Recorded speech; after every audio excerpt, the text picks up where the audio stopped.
Telangana assembly ఎన్నికల్లో ఘోరంగా దెబ్బతిన్న బీజేపీ పార్లమెంటు ఎన్నికల్లో సత్తా చాటేందుకు గట్టిగానే ప్రయత్నిస్తోంది. అందులో భాగంగానే ప్రజల దృష్టిని తమ వైపు తిప్పుకునేందుకు సంకల్పయాత్రను కూడా చేపట్టింది.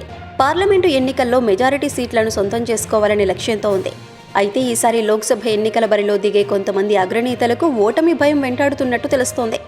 బండి సంజయ్, కిషన్ రెడ్డి, ధర్మపురి అరవింద్ గత పార్లమెంటు ఎన్నికల బరిలో నిలిచి గెలుపొందారు.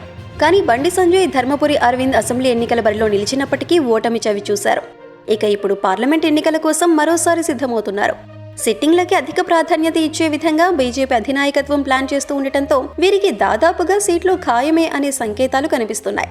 అయితే గత లోక్సభ ఎన్నికల్లో గెలిచిన వీరికి ఈసారి మాత్రం వీరికి గెలుపు అంత ఈజీ కాదనేది రాజకీయ వర్గాల్లో వినిపిస్తున్న మాట.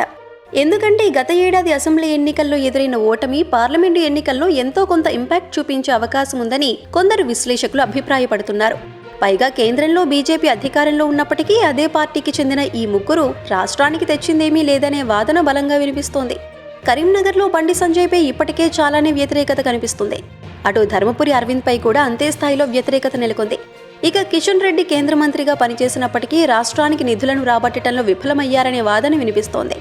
ఇలా ఆయా కారణాల చేత ఈ ముగ్గురిని ఓటమి భయం వెంటాడుతున్నట్లు రాజకీయ వర్గాల్లో చర్చ జరుగుతోంది.